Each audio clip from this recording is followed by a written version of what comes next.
Hello， 大家好，我是 Lacy， 今天和大家分享一款烫发。在开始之前呢，我们先来看一下我们 model 的一个脸型跟它的发质，还有它的头型。那从镜头里面呢，可以看到我们的 model 其实它的脸型是比较有点可爱元素在的，因为对，有点对吧？但是呢，它笑起来呢也很甜，对不对？但是它笑起来，我感觉它有点很大气，就是有点知性优雅的那种味道存在啊。然后呢 ，model 他自己本身他也不想剪得过于太短，所以今天呢我不会给他剪得太短。然后呢，可以从视频里面看到他的头发像拉过直一样，对不对？像拉过离子烫一样，非常的直，非常的贴头皮啊，非常的贴头皮。像他这样的脸型，如果头发还是这样贴的，其实对于他来讲是不是那么漂亮的？还有遇到这样的脸型呢，其实我们就不需要再去剪刘海了，因为他的脸其实长度是没有那么长的。如果我们去剪刘海，你看瞬间就会拉低了他这个脸型的比例，所以他的脸型长刘海是最合适的。那刚好呢，它的刘海刚好到在这个位置，在嘴巴、在下巴的这个位置。那刘海的位置长度呢，我不会去动它啊。好，发质呢是一个比较偏直的，不算特别粗硬，但是呢也不算细的那种，属于是中等的那种啊。他之前呢好像只是染过，但是他会经常做造型，因为他是一个职业的 model 啊，所以头发呢其实还是会有一点点的干燥。然后我们再来看一下后头部，可以看到啊，这个模特呢就比我们刚才的那个 model 他要头是不是要宽很多？然后呢，你从镜头里面可以看到它是不是很平啊？头型很平，头发很直，那你如何去判断建立一个很好的弧度跟堆积度？这个是非常重要的啊。那也意味着，当我们遇到头型比较扁平的，这个时候重量不能够建立的太高。如果建立的重量太高以后，人家顾客一睡，然后呢这一头发就起来，然后下面它就很平，就很方，显得不是那么漂亮啊。然后两边的头型呢，尽量的要给它去收小啊。然后呢，我们可以看一下 model 的发际线。它的发际线就很好啊，没有任何的倒长啊，很乖巧的一个发际线，宽窄度呢也是够的啊。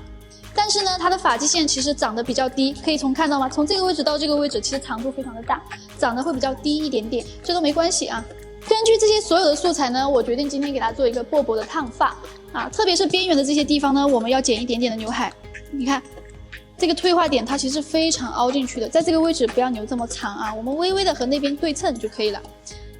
然后呢，今天给大家带来一个薄薄的烫发，尽量呢把刘海所有的两边呢烫得蓬松一点、慵懒一点，它呢看上去也会比较漂亮，整个头型蓬松起来呢也会很好看。再配上它的笑容呢，我觉得是非常合适的啊。好，那我们现在呢就开始去洗头，非常简单的分区啊，就是一个前后分区就可以了。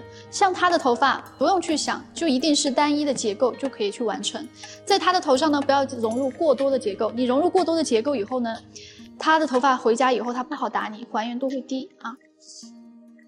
在开始之前呢，因为它有很多毛的头发，我们先把这个毛的头发呢去刮掉。还有呢，它发际线长得比较低，我们可以呢微微的剃上去一点点，把它的发际线呢增高。就看上去呢不要有那么长。今天呢我给他选择的是一个三角堆积。那你可能会想，老师他的头这么宽，为什么我们还要去选择三角堆积呢？是因为他的头发真的是太直了。因为剪薄薄这个长度，剪什么最好看？剪的是向前飘的一个流向是最漂亮的。那如果我选择圆，整个头发它就会往后收，那我觉得这样是不太好看的。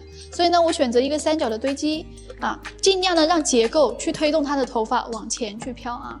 然后呢，在这里呢有一点不一样的是，各位可以看到，从它的发际线分一个手指的高度，分一条微微的斜向前到它耳孔的斜线。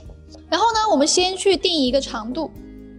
因为我们是要去烫发的，所以长度呢先预留的长一点点啊，3到4公分。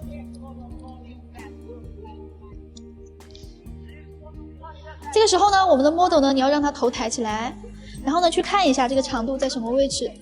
OK， 好，再低一点点。我觉得这个长度呢，我留的比较长了，再短一点点就可以了。全部向后带，定一个底线就可以了。发片呢，微微的斜向前去分线。在这里呢，角度不要去剪得太高，角度呢剪45度，选择点剪的切口。遇到这样的头型，不要去想，要么就剪一个去除，加堆积，显得后头部会很饱满；要么就是单一的层次。当然，如果你是要剪组合的层次，前提是它的头发不要有这么直，好吧？这么直，你剪组合的层次，它长一段时间，整个头发就会往外呲，还原度不高，管的时间也不久啊。选择45度就可以了。在这里不需要去提拉过多的角度。发片的靠位呢要2靠1、3靠2、4靠3。你也可以呢根据头型，随着头型去走都是没有问题啊。剪到我们转角这个位置来，好，这个时候要记住，转角的位置呢要微微的向后去带，带到什么位置？带到我们颈侧点的位置。颈侧点在哪呢？就是说，发际线旁边这个侧边啊，就是我们转角的位置。好，最后一片的时候呢，很多同学都会剪缺，在这里要注意，在这里梳发片呢要往下去压一下，不要这样梳起来。如果你这样梳起来，你就很容易把头发去干嘛？去剪缺掉啊。那这呢就得不偿失了。继续，好，得到一个45度堆积的时候呢，一定要看到这个斜度，不要这样斜下去，好吧？它其实在这个位置也是有点微微的层次啊。这个时候呢，底线要微微的画一个 C， 里面呢你会看到一个方的角，把这个方的角呢我们去拿掉，然后呢再梳下来，看到一点点往上走的线就可以了啊。得到这个结果，我们继续上一步。第2层呢，我们分3公分的一个宽度，根据下区的引导。然后呢，我们选择点剪。像我们 model 的这个头发呢，点剪就可以稍微的深一点点。大家一定要注意看，我的角度呢，其实我都是有微微的在提高，是不是啊？一定要微微的去提高。首先呢，我们去剪烫发的一个头发，一定要把层次剪得很匀。你看，比如说现在我剪的是这里的头发，那这里的头发呢是45度。可是这里的头发，如果你全部剪完，是不是表面是没有45度的？那这个时候你剪完会出现什么问题呢？就会出现一个钝口，是不是啊？就很硬的那种剪切口，在这里是一定要非常非常的去注意啊。如果你在这个位置就出现剪一个钝口了，一个硬线，那你上区怎么办？上区是不是就会更硬？那你就不要说这个头发去烫了，那根本不可能烫出来，好吧？所以在这里的时候一定要看老师角度的提升，每一次呢剪2公分，然后呢角度慢慢的去抬高。剪到颈侧点以外没关系，剪缺会不是？我们经常去剪切，在这里呢，把它先定一个底线的长度，定完底线的长度呢，以我们后区的长度为引导，抬高，手呢慢慢的往下去降，全部定到我们转角的位置。你会看到这个硬线呢，它是很平缓的过来，而不是这样下去啊，这里要去注意一下。好，继续，从高剪到低啊，就不要从低剪到高。如果我们从低剪到高，很容易把这个头发就剪缺掉了，这里是要特别去注重的。如果在这个位置你都剪缺了，你前面剪得再好看也没有用，是不是啊？我们的侧面是吸引顾客的朋友啊。剪完以后呢，我们再去看一下我们的底线，有没有微微的向上走，一定要有一个微微向上走的轮廓就可以了。在这一层得到的结果是什么？肉眼看上去不要有硬线就结束。可以从镜头看得到吗？就他的这个头发这个位置其实是就他自己会蓬起来啊，有自己的一个想法的。所以在这里呢，我们要去注重一下。不蓬的地方呢，我们去看啊，角度还是一样的45度，点剪。一定要小发束的去裁剪啊。大发片去分份，小发束去裁剪。剪到这个头顶有旋的位置了，它已经会到档了，角度要去压低，把这里呢要刻意的去放长。那这样呢，我们吹干再去调整。在这个位置，你不要把角度给我提高，你提高了以后它很危险。危险在什么地方呢？它吹干了以后，这里就翘起来了，然后呢，跟我们别的地方是不是就不连接？这里是真的是非常的危险啊！剪这个头发呢，第一个，我们的就是手拉头发的这个力啊，一定要很轻。我们这个手呢，只是起一个固定的动作，而不是去拉头发。因为越直的头发，其实剪柔和度、剪流向是越难的。像这种直的头发，剪短发它是散开的那种，所以很少能剪出流向来。所以你要很轻的去拉它啊。好，得到这个结果以后呢，我们最后一层就不要再去提拉角度了。最后一层呢，低角度去提拉，点剪。只是做一个长度连接啊，剪完这一层呢，我们可能会有硬线，没关系啊，没关系。如果这个头发不去烫，那它的重量是低的。那如果一会儿我们就把它烫起来，它的重量刚刚好啊。一定要判断短发，你要烫发，那你的长度、你的重量、你的落点，一定是烫完以后的结果啊。侧区我们呢先定一个长度，定完这个长度呢，我们左右的去梳，看有没有长的。有长的呢，我们把它拿掉。定完以后呢，我们要分同等高度，然后去取你的引导线。很多时候你剪的这边长，剪的这边重，完全是取决于你连引导都没有找到，你就去剪了啊。好，在这边呢，我们很多人反手他会有一个问题，什么问题呢？就是剪完以后很容易的长，就三角的结构啊非常的明显。在这里呢要去注意一下，第一个是我们的手位，我们的手位呢在这个位置不要去这样的，不要站在很后面，然后这样的拉很斜，这样呢它会很长。还有呢，不要这样反着去拿，你为了好下剪刀你就这样搓，然后呢自己的头发就是这样翻起来的，所以尽量不要有这几个动作，好吧？好，一样的斜线，看到我们的引导线以后，注意看我的角度是微微会抬高的。你不要一个角度剪完所有的发片，那样呢是剪的角度是不精准的。头型是一个圆的，你用同一个角度，怎么可能剪出来它是一个角度呢？每根头发它正确的角度呢，它都不是啊。所以呢，我们要往上去提拉一点，特别是我们的反手边，转角的位置，提到转角，定在这个位置啊，去剪。一般烫发呢，如果你们喜欢用剪刀，你们就一定要去点剪。不要去平剪了，因为你平剪了以后，你会发现你最后又要用牙剪啊，砰砰砰的打，是不是打很多，浪费我们的时间，是不是啊？然后呢，检查一下我们的底线有没有微微的向上去走。这个时候呢，我们要去检查一下两边的高度是不是一样的啊？是一样的才可以去剪上去，如果不是一样的，不要去动它。同样的方式去裁剪就可以了。一个好的作品呢，其实它有很多好的习惯的输出。比如说我们拉发片，比如说我们手的张力，比如说我们的细节有没有做到位啊？特别是短发烫发呢，它更是一个整体，它不单单是说，我这个卷把它烫好了，它就会很漂亮或者怎么样。如果你的头发结构没有剪好，你怎么烫它都不好看。你出来的卷多好，你什么样的排杠它都不会好看。所以说呢，我们在剪头发的时候呢，要快要准，但是要柔啊。这是烫头发的一个剪头发的秘籍啊。好，转角之外呢，我们把它底线点掉。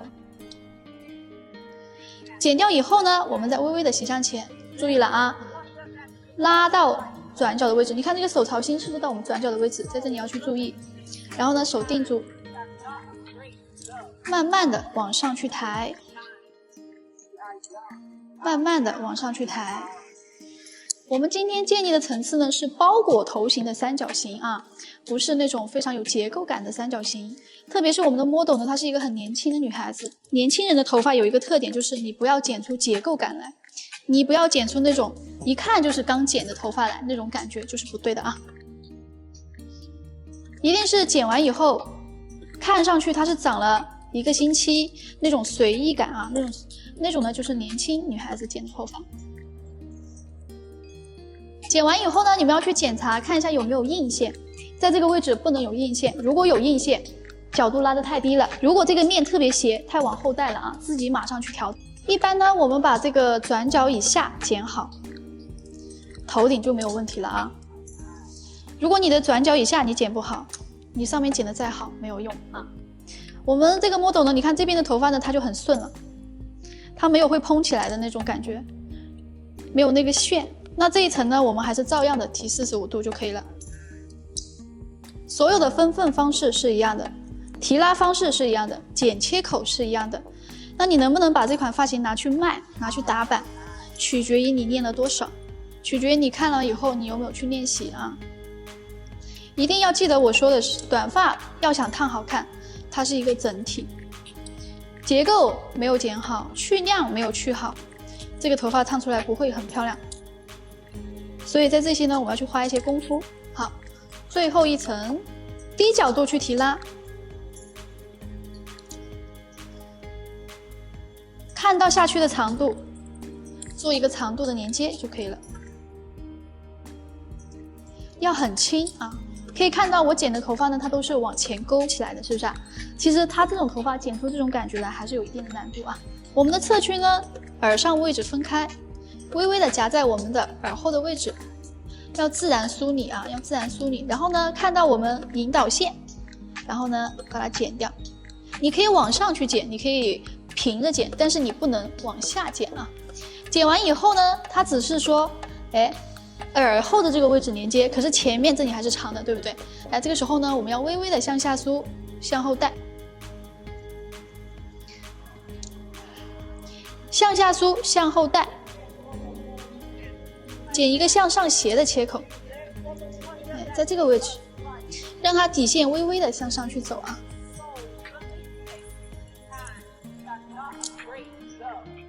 尽量的不要看到有向下的痕迹，特别是年轻的女孩子啊，有没有发现前面越长越有女人味，前面越短越有年轻可爱的感觉？其实边缘还可以选择用削刀啊，也是会出来很好的结果。好，顶区这里呢就非常的简单了啊，我们就直接剪掉就可以了。这里不要去管它，只是先定一个长度。夹在我们耳朵的后面，然后呢，看到这个剪掉以后呢，以这个长度为引导，微微的向下梳，向后带。注意看我的手位斜的，把这个尖角去拿掉，尽量的多划碎去肋角，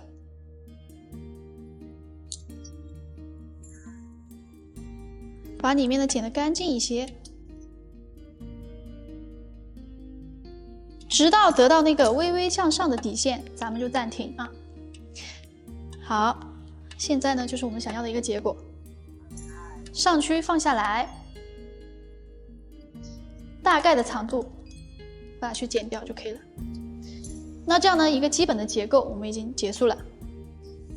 那现在它还是一个有轮有角的形状。那现在呢，我们要去把它一个头发呢变化它的风格，把它去变得更加的年轻，更加的随意。啊，更加的好看。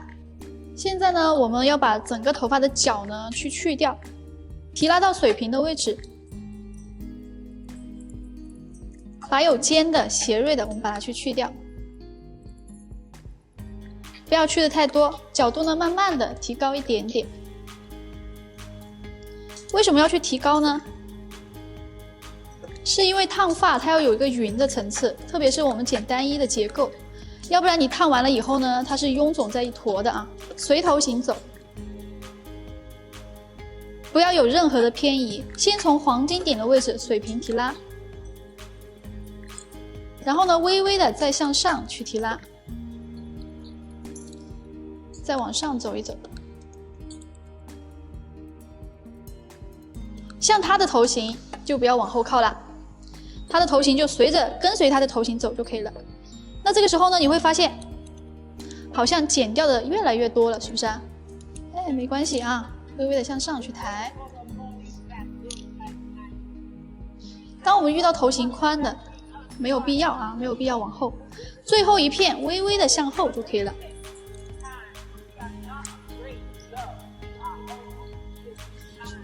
尽量呢用像我这样的方式去裁剪啊，这样呢切口不容易产生钝线。这一步呢，都是很多人觉得老师我会了，老师很简单。但是呢，按照我们现场上课的这个经验哈，一般这一步做错的人其实还是比较多的。然后呢，这一步呢也是非常很多人遗忘的啊，就觉得它只是只是把顶上磨圆嘛，对不对？其实这一步是至关重要啊。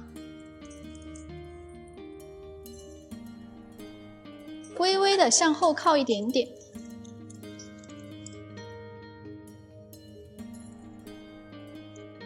好，剪到这个结果的时候呢，我们要梳下去看有没有硬的线。没有硬的线，那我们继续下一步。它的头很宽，看到吗？它的头很宽，在这里呢，耳上2公分位置微微的斜向后去分线。注意看啊，反手高角度去提拉，看到这里有个尖角吗？把这个尖角去拿掉。拿掉这个尖角以后，再提拉到转角的区域，水平，把这里呢去磨圆，从这里拉起来去一个角，然后三角这个位置是短的，中间它会有一个尖，我们呢把这个尖的切口呢尽量的去磨得圆润一些啊。遇到宽的头型这一步非做不可，遇到窄的头型这一步不用做啊。高于90度提拉，反手。注意，在这里呢，我们是没有引导线。如果我们找到引导线的去剪的话，你会发现侧面缺的概率是非常多的啊，所以在这里要去注意。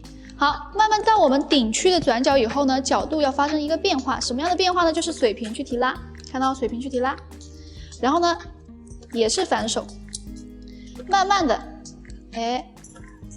平行头皮拉到转角的位置，把这个尖锐的角呢，把它去磨掉。那这个时候呢，你就会发现，下区是三角的结构，但是呢，顶区是个什么啊？随着我去完角以后，它就已经成为一个圆形。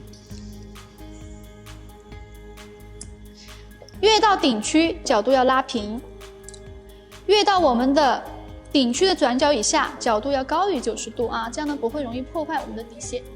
收了之后呢，你会发现是不是这边会更窄一点，然后呢这边会宽一点点啊。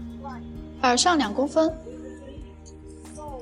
反手把这个尖角呢去拿掉，然后呢我们再提拉到水平的位置，把这个尖角去拿掉。每一层呢，发片不要分得过于太厚，2公分就够了。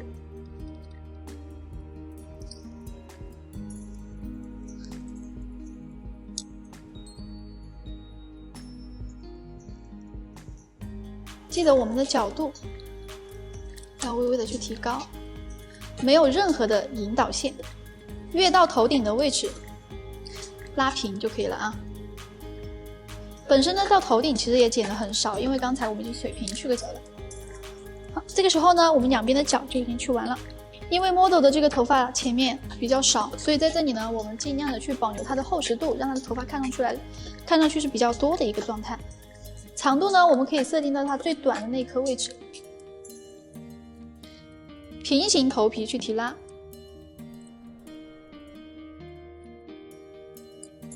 角度呢慢慢向下去降，向前去带，手放平放斜，尽量呢把前面的这些尖锐的角去把它拿掉。这个时候看上去呢，我们的侧面它是一个小半圆形，所有的头发都定在第一片的位置去裁剪，角度慢慢的去降低。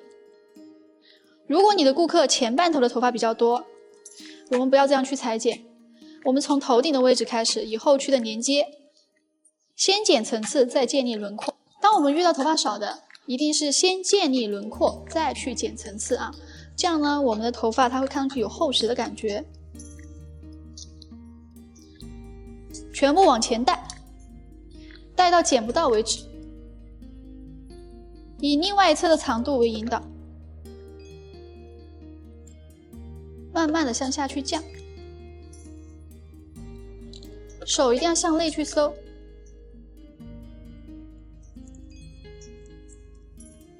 把前面尖锐的角去拿掉。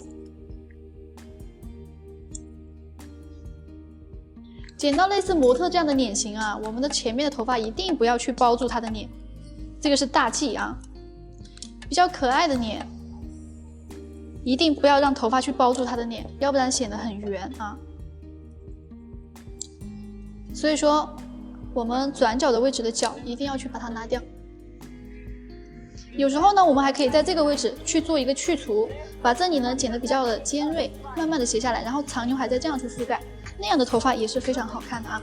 那当然，那种的话是针对一些有点飒的，或者是头发比较多的啊，那是另外一种风格，可以去现场运用。当我们建立一个外形的轮廓以后呢，我们从中间去取发片。这个时候呢，你会发现这里是短的，这里是短的，中间是长的。可是如果你是垂直去提拉，那就错了。那这样剪完以后呢，放在两边是不是特别的短啊？那如果我们一去烫发，这里的位置就会方。一般头比较扁平的，这个维度都会很宽。那如果层次又剪得高，一烫方了以后，它就更不好看啊。所以说在这里呢，我们要去注意一下，往后去带，看到往后去带，往后去带呢，会保留前区的一个长度。全部带到我们后头顶的位置就可以了，在这个位置不需要往头顶的方向去带，往后去带就可以了。你自然会看到一个非常尖锐的角，去把它拿掉，不要去变化。你的切口从哪一边进，它会得到不一样的结果。不要往顶上去靠，你往顶上去靠，你的头发鬓角的位置会特别的厚，那然后你又打很多的薄，是不是啊？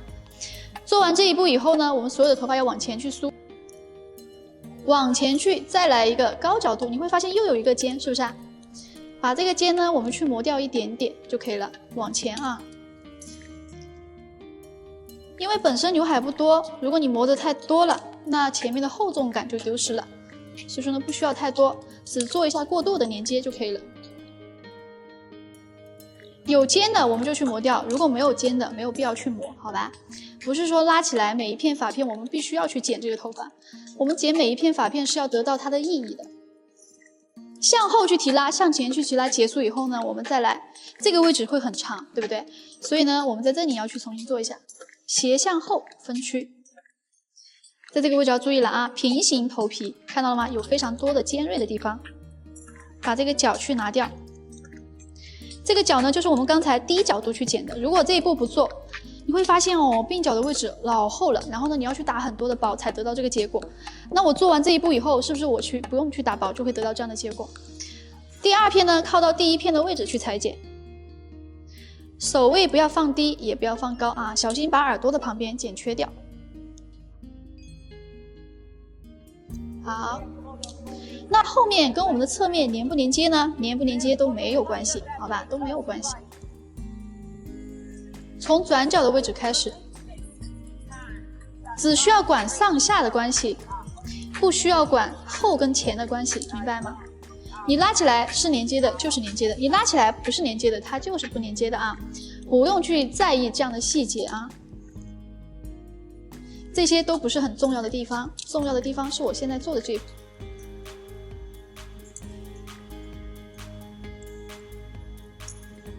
然后呢，我们去检查一下，看一下有没有长的。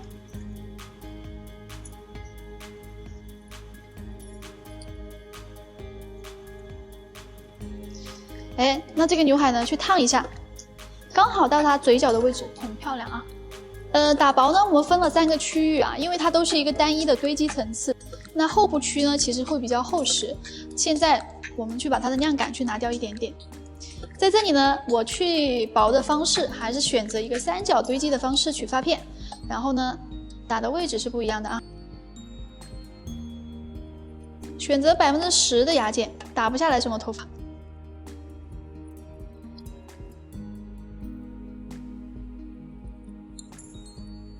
发片不要分得过于的太厚，尽量的薄一点，角度要抬高，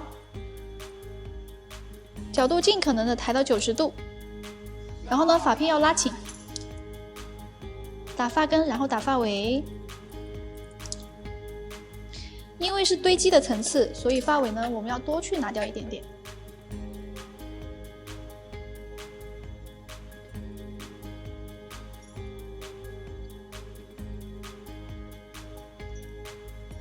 尽量让我们的边缘更加的柔和。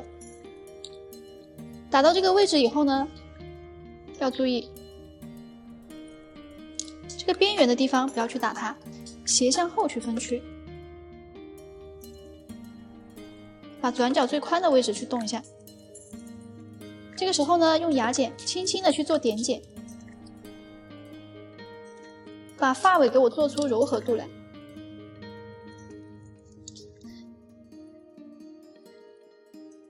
做到这个程度就可以了，两边的方式是一样的。剪这种单一的层次的时候呢，我们打薄你放心的去打，因为上面呢其实有很厚的头发在这里盖着的啊。如果你一定要去烫发，一定要去把这个亮感去拿掉啊，要不然烫起来它会很闷实。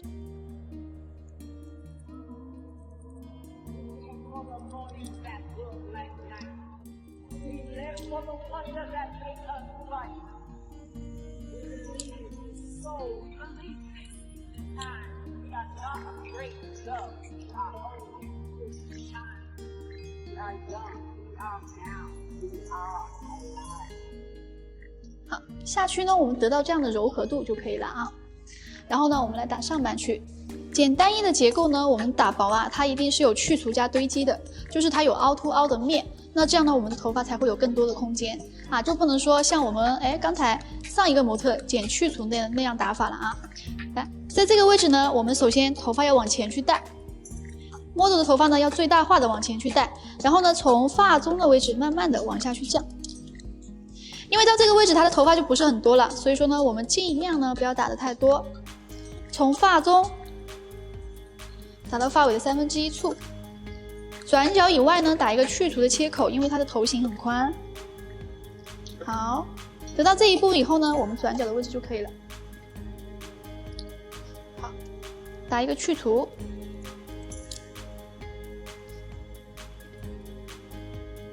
打一个去除，发尾呢过渡一下。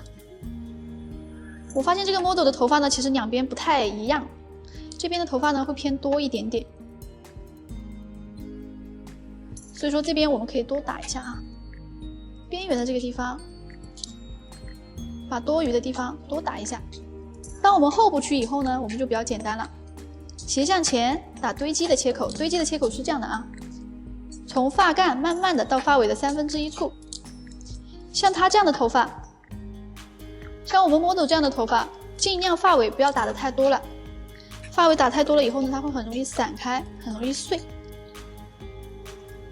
往后去带，打堆积。打了以后呢，我们要梳下去看，看不到结构，而且比刚才更加的柔和就可以了。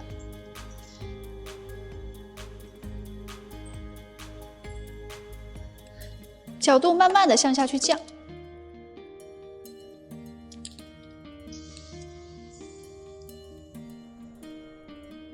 那得到这样的结果呢，我们就可以继续上一层了。头顶的位置呢，我们挑着去打，然后呢角度再抬高一点，打2个角度，先提拉到水平，再往上去抬。这样呢，打的不是在一个方向。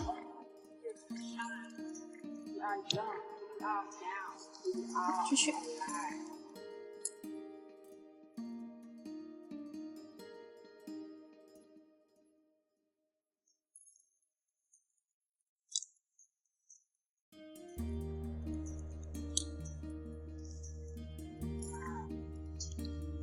这样呢，我就结束了。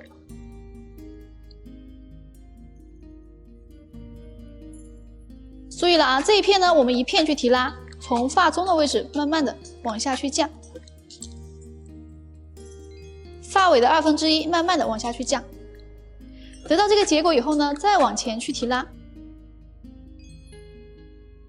再往前去提拉，从发尾的位置开始，慢慢的往上去降。那这样呢，我们的发尾就会得到一个非常柔和的结果，它的所有切口面不在一个面啊。头顶的位置呢，我们提高，前面的头发很少啊，我们就少做一点点就可以了。所有的头发往后去带，先往后去带，从发尾的地方开始，慢慢的往深的地方去打，再降低一个角度，水平，慢慢的往后去移，再把所有的头发呢往前去带，从发尾的地方慢慢的打下来。这样呢，我们的边缘它就好了。大偏分的这个位置，在转角的这个区域，打发中，打2片。头顶呢，我们可以去做，也可以吹干了再做啊，没关系的。那这样呢，我们的一个结构就已经完成啊，大家去看一下。一定要在你剪顾客的时候呢，我们要认真的去对比和参照。像这种头发呢，烫之前呢，还是建议大家干嘛？去把它吹干，去看一下我们的层次的匀度、厚薄度。这个呢就是自然抖干的一个结果啊，大家可以看一下，可以看到呢，这个后面其实还是有很厚实的一些，但是我们可以发现边缘的地方其实已经蛮柔和的了，对不对？那现在呢，我们就全头的去做一下处理就可以了啊。在这里呢没有打太多的薄，所以说呢，我们在这里要挑着去剪。把发尾挑着去做柔和，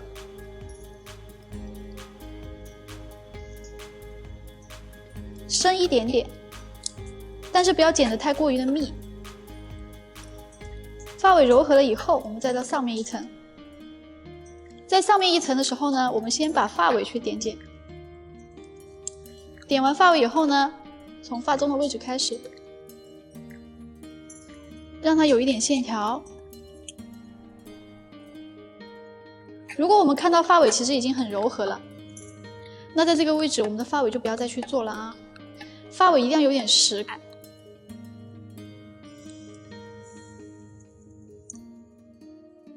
角度慢慢的去提高，再提拉起来。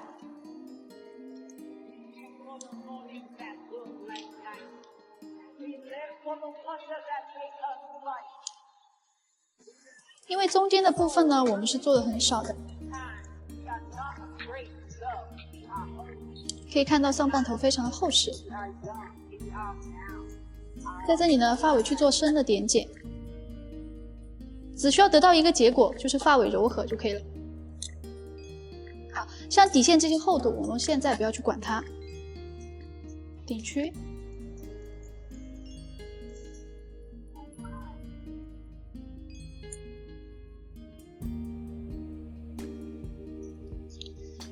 梳下来，看上去没有特别的硬线。再到我们的侧面，侧面呢，我们看到柔和度其实已经够了，但是呢，发尾还是有点实感。把这个发尾的实感呢，再去拿掉一点点。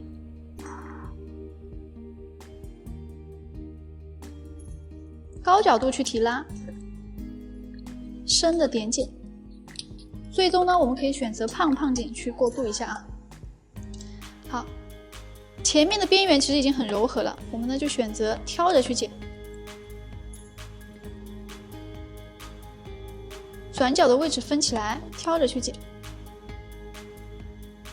给我们这边呢做一点点的空间，一定要剪很少的下来啊，几乎是没有剪头发下来的，因为它的头发是很少的，所以不需要去剪太多。好，表面的这一层，发尾的1/3处去做。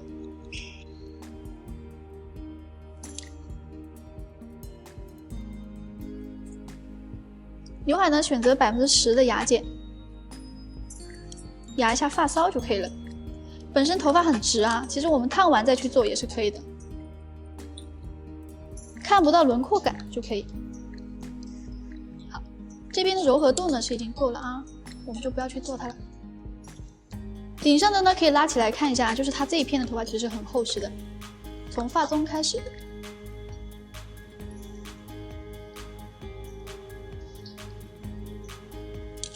慢慢的往上去挑，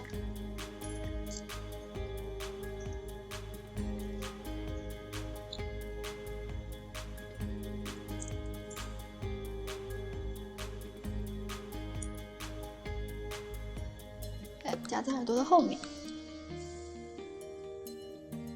这个时候呢，我们用手去感受一下，你看一定要放下来，这个边缘的地方有这种空间感，烫出来才会更漂亮啊。如果没有这种空间感，你去烫的话，头发它会很闷实。这个时候呢，我们选择一把胖胖剪，在这个位置呢，把它边角去收窄，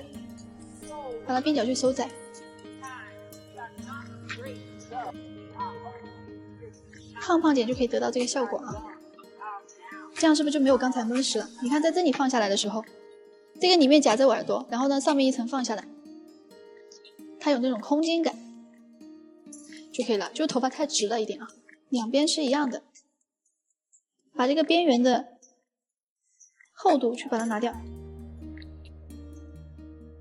这个时候呢，我们要去把底线去处理一下，像鬓角的这个地方呢还有一点点厚，选择10%的牙剪，在根部去做。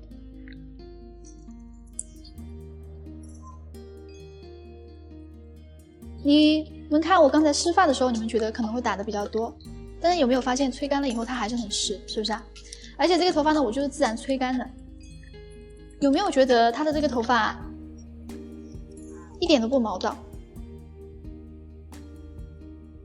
扭起来，把发尾的地方去打一下啊。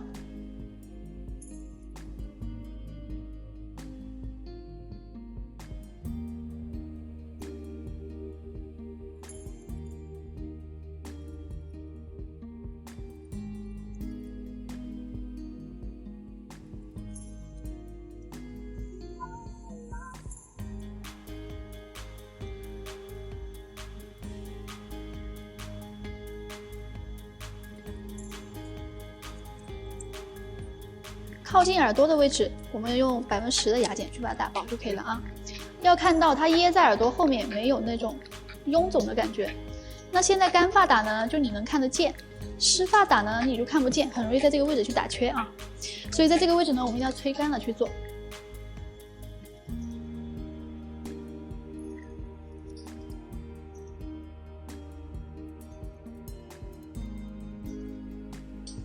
耳朵上面呢，我们可以取一个三角形，那这样呢，整个头发你就会看到，哎，它的结构的柔和度是很一致的，看见了底线。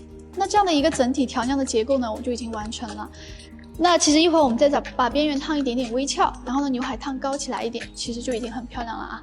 来，大家先看一下我们的整体的结构的感觉，一定要看得到这种轻盈度跟空间感啊。好，我们的 model 去洗头啊。现在呢，我们准备去烫发，因为它的发质其实还是比较健康的，我们呢就涂了一点点的那个护理就可以了啊。然后呢，我们选择的杠具，因为它的头发是很直的，头发很直呢，如果我们选择，虽然说我们只要一点点纹理的感觉，但是如果很直的话，选择杠子太大的话，烫出来其实它的卷度会很弱，而且它会很慢，所以这一点我们一定要特别去注意。那它的头发呢，配合今天我也是用了菲宁的这个药水，菲宁的这个药水就特别适合烫这种健康的头发。选择小1号的杠具，然后呢选择浓度稍微高一点点的药水，时间很快，成型很好，结果也会很好，这是我选杠子的一个逻辑啊。然后呢，我们可以看到这个区域分的啊，可以看到中间呢也是有一个小方块形啊。这个呢一定是要干嘛呢？一定是要高角度去卷杠。那这一层呢一定要干嘛呢？一定要烫到我们的发根只有1/3的地方，其他的位置全部去卷杠啊。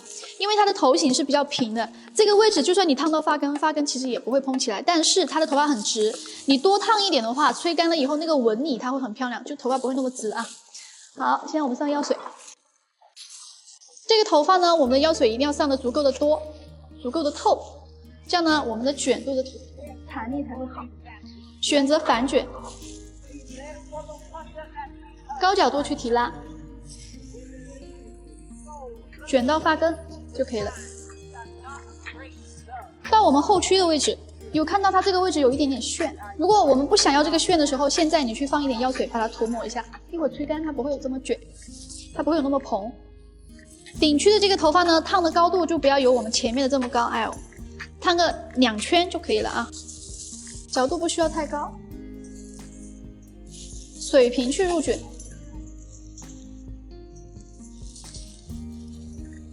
卷到发根，到我们前区的位置。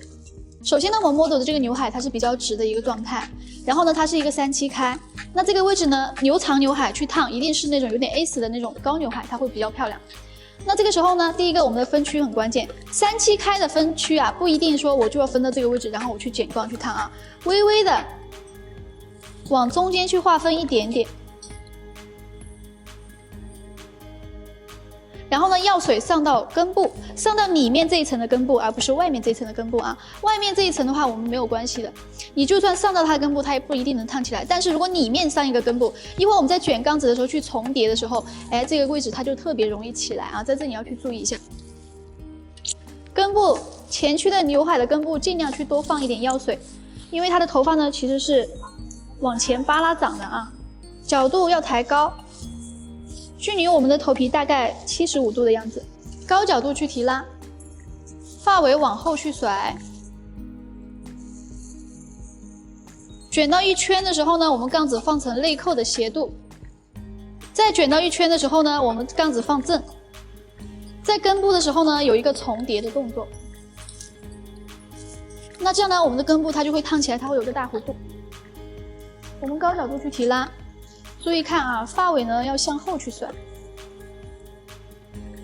然后卷1圈，卷完1圈以后呢，杠子放成斜向前的，斜向前了以后呢，1圈，以后呢我们再重叠啊，再重叠，再重叠，水平重叠到它的发根，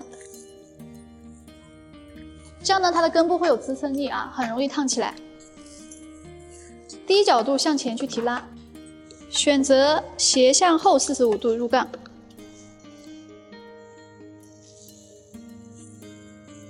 慢慢的变成一个垂直的杠子，慢慢的变成一个垂直的角度。边缘的这一片一定要往后去梳，往后去带。在这个位置呢，我们要烫一个钩进去，但是呢，这个位置不是拱起来的钩，它是这样弯过来的钩啊。所以说呢，我们要选择反卷，往后带，选择小2号的杠距，微微的斜向前。这个杠子呢斜向前，这个杠子呢斜向后，这个杠子呢摆位是斜向后的，这个呢是斜向前的啊，一定要去注重这个细节。这样往前拉，往后拉，头发才会有空间。药水上1圈半的位置啊，烫哪个位置呢，我们就上在哪个位置就可以了。微微的斜向后，微微的变成垂直的，低角度往后去带。选择反卷呢，其实是非常不容易出卷的，所以你的杠距啊要选择稍微小一点点。还有呢，我们烫饽饽呢，一般都是体现在边缘，其他的地方其实没有卷，它都会很好看。所以说这一点我们一定要注意啊，烫个1圈半就可以了。后区的位置呢，因为转角的位置会比较宽，所以在这里呢要选择微微的斜向后去分线，低角度去提拉，烫个1圈就可以了。一定要记住我们上药水的位置不可以太多啊，斜向后反卷。如果你们在这个位置不去反卷，杠距呢再大1号。角度呢一定要低角度向前去带，向前去带呢，烫的位置是中间最少的啊。低角度呢，在这个位置呢，它不会蓬起来。还有一个原因是什么呢？我们的反卷呢，它的头发会有一个收紧的动作，后头部，那这样呢就会显得我们的上半部分它不会特别的多。当我们这里是斜向后，这里是斜向后的时候，中间自然会出现一个三角形，是不是啊？它的后头部是不是最平的？这个时候呢，我们就取一个三角的发片，看到啊，三角的发片中间稍微留一个尖啊，高角度去提拉。药水呢，我们在这个位置烫1圈半，但是呢，我们的选择一定要大1号的杠距啊，大1号的杠距，水平入卷。那为什么要大1号的杠距呢？不选择小1号的杠距呢？是不是会更蓬松呢？其实是错误的啊，因为我们后头部的头发是不是特别的多？是，对吗？那一个 C 加一个 C， 一个 C 加一个 C， 是不是它叠起来会有很多的卷？不是说一个卷我把这个烫 A 死，它有多卷多弹，不是那样去理解，而是当我们后部分的头发太多的时候 ，C 叠起来它又非常的卷，然后卷太多以后就显得它的头很大，所以在这里我们一定要千万去注意，特别是烫单一的层次啊。当我们转角的这一片的时候呢，要注意了。当我们要烫这个耳后的头发的时候要注意了。第一，首先发片要往后去带，然后上药水呢上一个 C 型就可以了，所有的头发往后去梳，选择竖杠，往前去卷。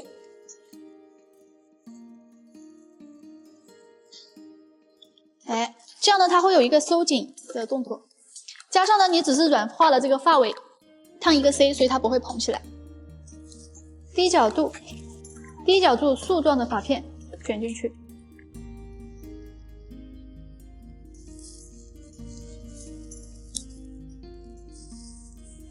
好，最后一片头发呢，我们要低角度去提拉，注意了，只烫一个 C， 或者是我们烫半个 C 都是可以的，向内去卷，低角度卷到发根，但是我们药水没有上到发根啊。一定要记住了，这些小头发一定要去把它烫了。饽饽有没有味道，烫没有烫好，就是取决于这些细节你有没有去做。如果这些细节你没有去做，那你烫的短发就是差那么一点味道啊。选择小号的杠子，低角度去提拉。当然，你也可以选择在这个位置去反卷。因为我 model 这个头发呢，它其实是一个没有倒长的，而且都很直的，所以说呢，我是向内卷的。当我们遇到那种倒长有旋的，一定要向外去卷啊，那种效果是最好的。那这样呢，我们整个头其实已经卷完了啊。其实烫这个头最重要的是边缘的一圈，所以你会发现，但凡是边缘的时候，我用的杠距都是比较偏小的。越到顶上的时候，我的杠距是偏大的；越到后区的时候是越不需要卷的啊。你们这样去明白、去了解透，那你们烫这种饽饽的头发就是随便烫啊，拿捏的死死的。上好这个呢，我们就可以去加热。它的这个头发呢，可以加热12分钟，哎，都是 OK 的，80度12分钟没有问题，因为它的头发其实是比较硬的啊。来看一下。好，那我们现在去加热。我们现在呢已经加热完了，然后冷了10分钟，然后我们去检查一下。检查的时候呢，要把头发去抖散，看一下是不是你想要的那个卷度。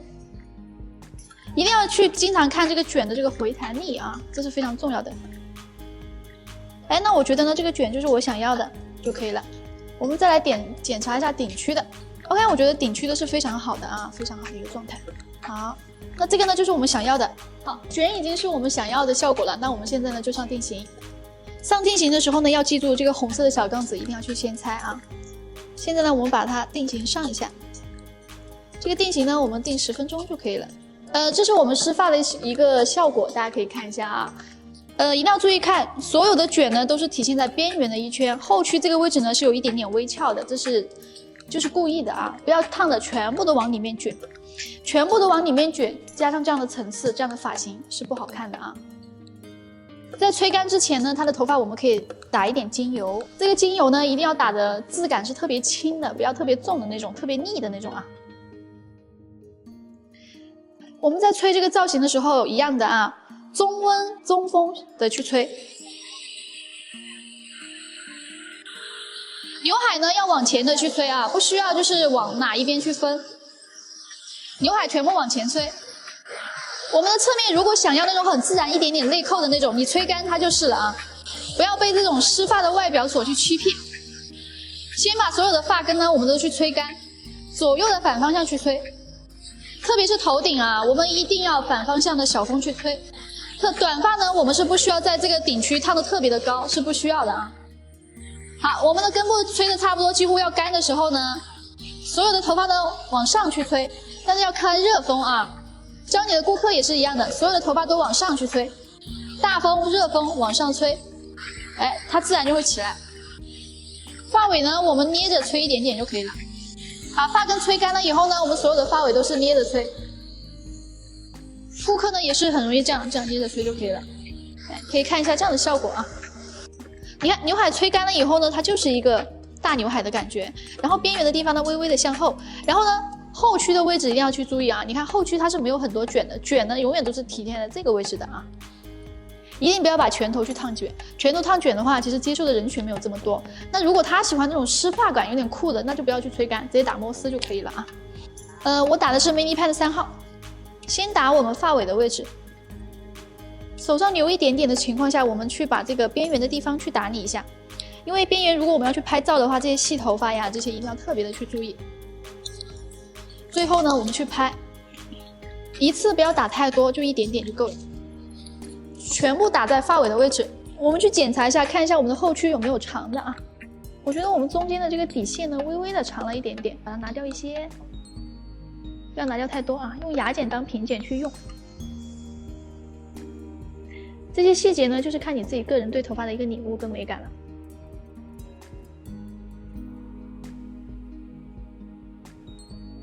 去把看上去结构很重的地方，我们去把它拿掉。最后呢，我们来一点点的精油，打底线的位置，打鬓角的位置，其他的地方我们不要去动啊。精油只是一点点啊，就是因为发蜡呢它太密了啊。这个时候呢，我们开冷风啊，去把它吹散，不需要我们自己去理纹理啊，就是你自然的吹干了以后，它纹理就出来了。因为本身其实剪得非常的通透啊，然后呢抬杠呢它又非常的有空间，所以不需要我们怎么去打理它。前面呢就往前吹，最后呢我们再往上，把这边呢去吹散，特别是后区的这个位置一定要把它吹散，好吧？往哪个方向吹都是 OK 没有问题的。最后呢我们风往下去扫一扫，我们的 model 呢分的稍微侧一点会比较漂亮啊。边缘的地方拉几丝，侧区呢我们要拍照的话要夹一点点耳朵，把这里呢拿起来一点点，不需要它有太干的轮廓。这些细节呢我们去把它打理一下，然后呢把后区去整理一下。那这个呢就是我们打完发蜡造型的一个结果啊，大家可以看一下。当然啦，其实造型的方式有非常多，比如说我们全头去吹干，那只有边缘的一个弧度，那种呢它也很自然，它也很漂亮。喜欢的风格不一样呢，我们就可以把它塑造成不一样的结果。重要的是，我们一个发型体现的重点是什么？第一个是前面，第二个是边缘，第三个是我们侧面这个流向，一定是要有的啊。希望这款烫发呢能够帮助到你们，希望你们喜欢，谢谢。